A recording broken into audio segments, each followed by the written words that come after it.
March 10th నుండి March 19th వరకు జరిగిన కొన్ని ముఖ్యమైన కరెంట్ అఫైర్స్లో ఇంపార్టెంట్ కరెంట్ అఫైర్స్ అయితే ఉన్నాయి. వీడియో కనుక మీకు యూస్ఫుల్గా ఉంటే తప్పనిసరిగా వీడియోను లైక్ అయితే చేయండి. ఏపీఎస్సీ, టీఎస్పీసీ అదేవిధంగా ఇతర పోటీ పరీక్షలకు ఎవరైతే ప్రిపేర్ అవుతున్నారో వాళ్ళందరికీ ఈ యొక్క కరెంట్ అఫైర్స్ అయితే చాలా యూస్ఫుల్గా మరియు హెల్ప్ఫుల్గా అయితే ఉంటాయి. డైలీ బేస్ జరిగే కరెంట్ అఫైర్స్లో కొన్ని ముఖ్యమైన కరెంట్ అఫైర్స్కి సంబంధించి మన ఛానల్లో వీడియోస్ అయితే వస్తుంటాయి. వీడియో కనుక మీకు యూస్ఫుల్గా ఉంటే తప్పనిసరిగా వీడియోను లైక్ అయితే చేయండి.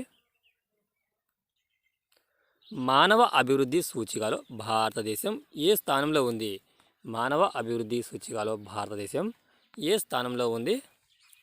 ఆన్సర్ 134వ స్థానం.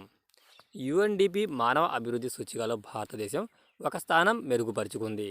2022 ఏడాదికి సంబంధించి ఈ సూచికలో మొత్తం 2024 ఏడాదికి సంబంధించి ఈ సూచికలో మొత్తం 193 దేశాలకు గాను భారతదేశము 134వ స్థానం నిలిచింది. చైనా 75, శ్రీలంక 78, భూటాన్ 125, బంగ్లాదేశ్ 125వ స్థానంలో మనకన్నా మెరుగైన స్థానం నిలిచినాయి. లింగ సమానత్వ సూచిక 2021లో భారతదేశం 122వ స్థానం, 2022లో 108వ స్థానంలో నిలిచింది. ప్రపంచంలో ఆయుధాలు దిగుమతి చేసుకుంటున్న దేశాల జాబితాలో మొదటి స్థానం నిలిచిన దేశం ఏది? ప్రపంచంలో అధికంగా ఆయుధాలు దిగుమతి చేసుకుంటున్న దేశాల జాబితాలో మొదటి స్థానం నిలిచిన దేశం ఏది? భారతదేశం. ప్రపంచంలో ఆయుధాలు దిగుమతి చేసుకుంటున్న దేశాలలో 9.8%తో భారత్ మొదటి స్థానంలో ఉందని Stockholm International Peace Research SIPRI నివేదికను వెల్లడించింది. 2014-18తో పోలిస్తే 2019-23 మధ్యకాలంలో దిగుమతులు 4.7% మేర పెరిగాయని వెల్లడించింది. మొత్తం దిగుమతులలో 36% రష్యా నుంచి భారతదేశం ఆయుధాలను దిగుమతి చేసుకుంటుంది. ఆయుధాలు దిగుమతిలో 2వ స్థానంలో సౌదీ అరేబియా దేశం, 3వ స్థానంలో ఖతార్ నిలిచాయి. అదేవిధంగా ఆయుధాలు ఎగుమతులు చేస్తున్న దేశాలలో అమెరికా మొదటి స్థానంలో నిలిచింది. పాలస్తీనా కొత్త ప్రధానమంత్రిగా ఎవరు నియమితులయ్యారు? పాలస్తీనాకు నూతన ప్రధానమంత్రిగా ఇటీవల ఎవరు నియమితులయ్యారు? మొహమ్మద్ అబ్బాస్. పాలస్తీనా అథారిటీకి కొత్త ప్రధానమంత్రిగా మొహమ్మద్ ముస్తఫాను నియమిస్తూ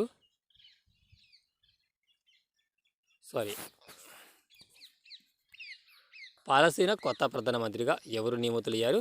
మొహమ్మద్ ముస్తఫా. పాలస్తీనా అథారిటీకి కొత్త ప్రధానిగా మొహమ్మద్ ముస్తఫాను నియమిస్తూ రాష్ట్రపతి మొహమ్మద్ అబ్బాస్ నిర్ణయం తీసుకున్నారు.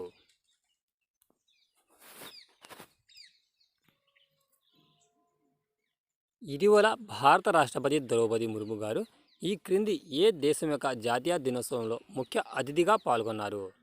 ఇటీవల రాష్ట్రపతి ద్రౌపది ముర్ము ఈ క్రింది దేశం యొక్క జాతీయ దినోత్సవంలో ముఖ్య అతిథిగా పాల్గొన్నారు? Answer Mauritius. మారిషస్ 56వ జాతీయ దినోత్సవ వేడుకలలో ముఖ్య అతిథిగా భారత రాష్ట్రపతి ద్రౌపది ముర్ము పాల్గొన్నారు. ఇటీవల ఈ క్రింది ఏ దేశాలతో భారతదేశం కీలక ఒప్పందాలను చేసుకుంది? ఇటీవల ఈ క్రింది ఏ దేశాలతో భారతదేశం కీలక ఒప్పందాలను చేసుకుంది? ఐరోపా దేశాలు. ఐరోపాలోని స్విట్జర్లాండ్, ఐస్లాండ్, నార్వే, లిక్టెన్స్టైన్ దేశాలతో కూడిన యూరోపియన్ స్వేచ్ఛ వాణిజ్య అసోసియేషన్ EFTAతో భారతదేశం ఒప్పందం కుదుర్చుకుంది.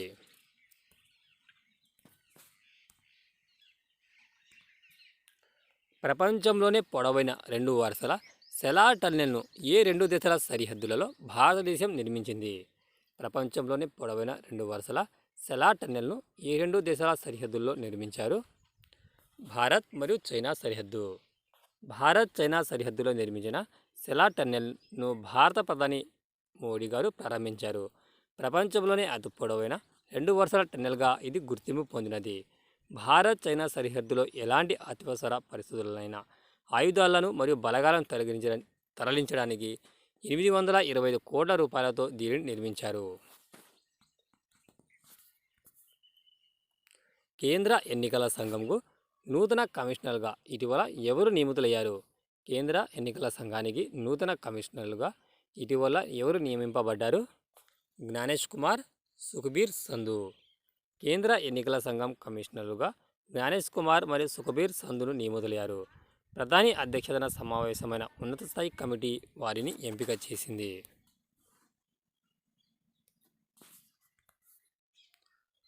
2019 ఏప్రిల్ 1 నుంచి 2024 ఫిబ్రవరి 15 వరకు ఎన్ని వేల ఎలక్ట్రోల్ బాండ్లను విక్రయించినట్లు ఎస్బీఐ వెల్లడించింది.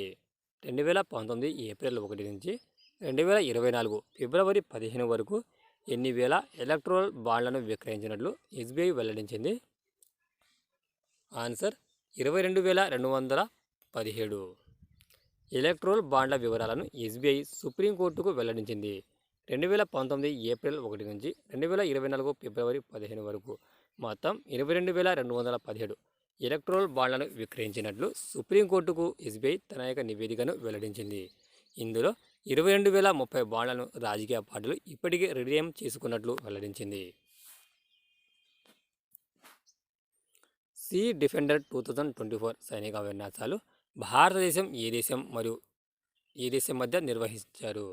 సీ డిఫెండర్ 2024 విన్యాసాలు భారతదేశం మరియు ఏ దేశం మధ్య నిర్వహించారు? Answer America. ఇండో పసిఫిక్ ప్రాంతంలో సముద్ర భద్రతను మెరుగుపరిచేందుకు Bharat America coast guard sea defender 2024 పేరుతో విన్యాసాలు నిర్వహించారు. పోర్ట్ బ్లెయిర్ వేదికగా మార్చి 9, 10 తేదీలలో ఈ యొక్క సైనిక విన్యాసాలు జరిగాయి. భారత్ శక్తి పేరుతో త్రివిధ దళాలు సైనిక విన్యాసాలు ఎక్కడ నిర్వహించారు? భారత్ శక్తి పేరుతో త్రివిధ దళాలు సైనిక విన్యాసాలను ఎక్కడ నిర్వహించాయి? ఆన్సర్ రాజస్థాన్లో. భారత్ శక్తి పేరుతో భారత త్రివిధ దళాలు రాజస్థాన్లోని పోఖ్రాన్లో నిర్వహించారు.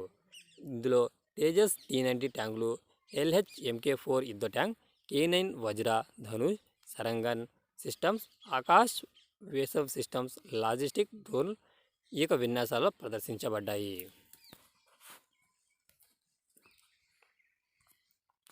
ఇటీవల ఏ రాష్ట్ర ప్రభుత్వం బైక్ ట్యాక్సీలపై నిషేధాన్ని విధించింది? ఇటీవల ఏ రాష్ట్ర ప్రభుత్వం బైక్ ట్యాక్సీలపై నిషేధాన్ని విధించింది? కర్ణాటక రాష్ట్ర ప్రభుత్వం. బైక్ ట్యాక్సీలపై కర్ణాటక ప్రభుత్వం నిషేధాన్ని విధించింది. బెంగళూరులో మెట్రో సేవలు అనుసంధానంగా 2022లో ఈ బైక్ ట్యాక్సీ పథకాన్ని కర్ణాటక ప్రభుత్వం ప్రవేశపెట్టింది. మహిళలపై వేధింపులు జరుగుతున్నట్లు ఫిర్యాదులు రావడంతో ఈ యొక్క నిర్ణయాన్ని తీసుకుంది.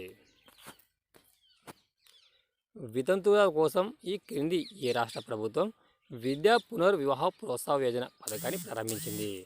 వితంతువుల కోసం ఈ క్రింది ఏ రాష్ట్ర ప్రభుత్వం విద్యా పునర్వివాహ ప్రోత్సాహ యోజన పథకాన్ని ప్రారంభించింది? ఆన్సర్ రాజస్థాన్ ప్రభుత్వం. వితంతుల కోసం ఆన్సర్ జార్ఖండ్ ప్రభుత్వం. వితంతువుల కోసం జార్ఖండ్ ప్రభుత్వం కొత్త పథకాన్ని ప్రవేశపెట్టింది. విద్యా పునర్వివాహ ప్రోత్సాహ యోజన పథకం అమలులోకి తెచ్చింది. వితంతువులు మళ్ళీ పెళ్లి చేసుకుంటే వాళ్ళకి 2 లక్షల రూపాయల నగదు ఇవ్వనున్నది. వితంతువుల కోసం ఈ క్రింది ఏ రాష్ట్ర ప్రభుత్వం విద్యా పునర్వివాహ ప్రోత్సాహ యోజన పథకాన్ని ప్రారంభించింది? జార్ఖండ్. ఇది ఫ్రెండ్స్, వీడియో కనుక మీకు యూస్ఫుల్గా ఉంటే తప్పనిసరిగా వీడియోను లైక్ అయితే చేయండి. Thanks for watching exam Lent.